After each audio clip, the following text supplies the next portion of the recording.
Shalom, shalom les amis, c'est encore moi la sœur Micheline, j'espère que vous vous portez bien. Et surtout, je prie le bon Dieu de vous garder, de vous donner la paix, la santé, l'amour.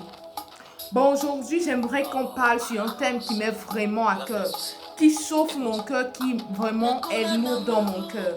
J'ai intitulé ce thème l'importance. Je pourrais dire l'avantage, je pourrais encore dire l'atout, la nécessité de demeurer dans la présence de Dieu. Pour cela, je vais prendre le Psaume 91, le verset 1 pour confirmer ce que je vais dire.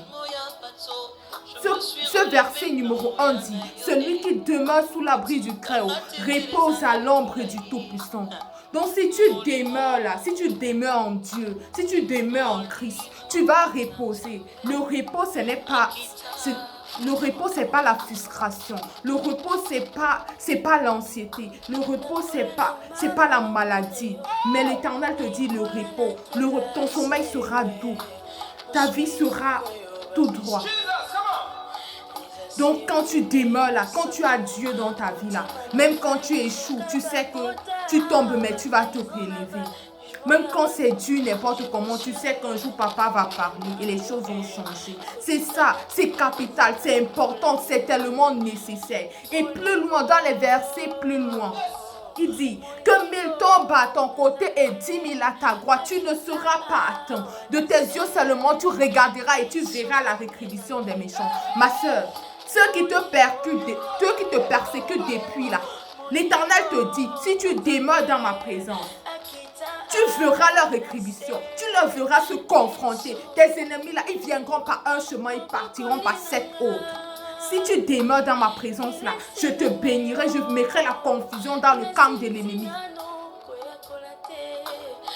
Qui te déclare la guerre me déclarera la guerre. L'Éternel te parle ce jour en te disant, demeure dans ma présence. Demeurer dans la présence, c'est important, c'est capital. Demeurer dans la présence du Seigneur. Aucun fléau ne t'arrivera. Aucun malheur ne frappera à ta porte.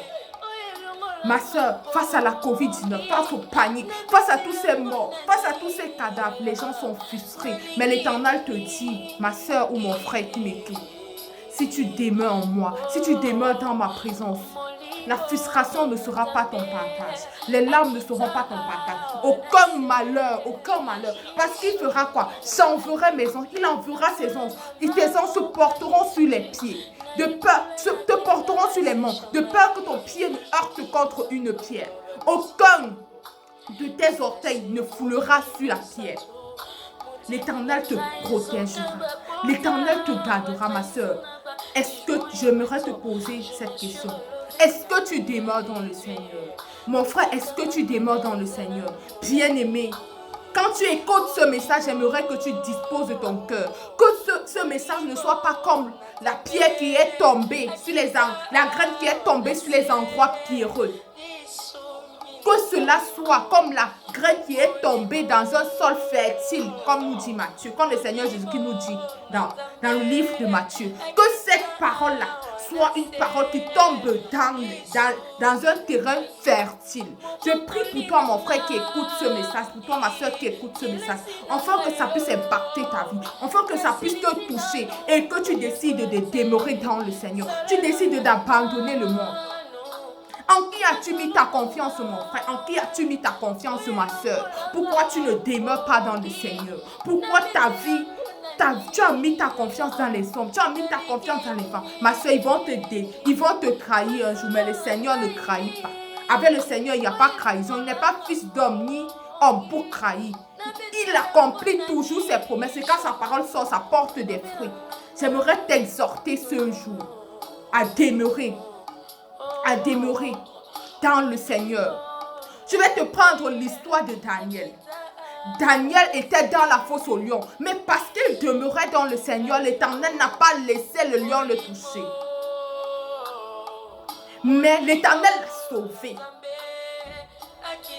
Je vais encore te prendre le cas d'Abraham. Abraham demeurait dans le Seigneur. L'Éternel a accompli toutes les promesses qu'il a dit sur la vie d'Abraham. Aujourd'hui, Abraham appelé père des croyants. Il a cru. Et l'Éternel l'a accompli, demeurait dans la présence du Seigneur. L'Éternel a béni sa vie, béni même les générations après lui.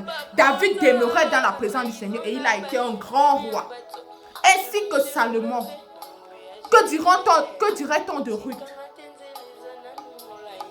Ma soeur, demeurons dans la présence du Seigneur. Demeurons dans la présence du Seigneur. Parce que quand tu ne demeures pas dans la présence du Seigneur, tu donnes l'opportunité, tu donnes une porte d'entrée à l'ennemi de manipuler ta vie, de manipuler ta destinée, de manipuler la destinée de tes enfants, de manipuler la destinée de tes parents, de tes frères, de tes soeurs. Tu dois demeurer dans cette présence-là. C'est important de demeurer dans cette présence-là. Le Christ, quand il est venu, il a payé sur la croix de Golgotha. Il a payé pour la maladie que tu souffres maintenant. Il a payé pour la situation que tu traverses, pour l'échec dans laquelle tu es maintenant. Pour l'échec dans lequel tu es maintenant. Il a payé pour ça. Donc tu ne dois plus. Tu dois maintenant, ce qui te reste à faire, c'est d'essayer de demeurer. Et demeurer dans la présence du Seigneur, ça signifie respecter ce qu'il dit dans sa parole. Que la Bible soit le reflet de ta vie. Tu ne peux pas demeurer dans le Seigneur et tu vis dans l'impudicité. Tu vis dans le péché. Tu t'habilles indécemment. C'est toujours toi qui me dis, c'est toujours toi qui pêche. Mais tu demeures dans le Seigneur comment? Pour demeurer dans le Seigneur, il faut abandonner les choses du monde. Il faut abandonner toutes ces choses du monde pour demeurer dans le Seigneur.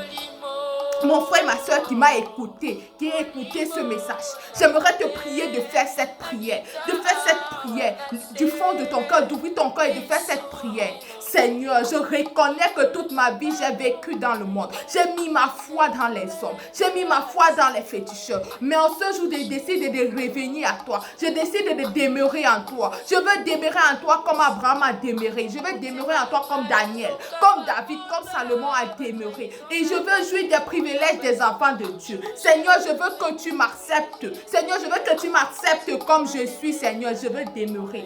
Je veux vraiment rester avec toi. Éternel des armées, je crie à toi. Ainsi, quand tu as fait cette prière, d'un cœur sincère, décide, mon frère, décide, ma soeur, d'abandonner toutes ces choses et de revenir vers ton Créateur. Et de revenir vers ton Créateur et d'accepter que c'est lui l'alpha et l'oméga, c'est lui le maître. Je vous remercie immensement. Demeurez bénis et que cette parole, ça tombe vraiment dans une terre fertile et que l'Éternel vous bénisse abondamment. Amen.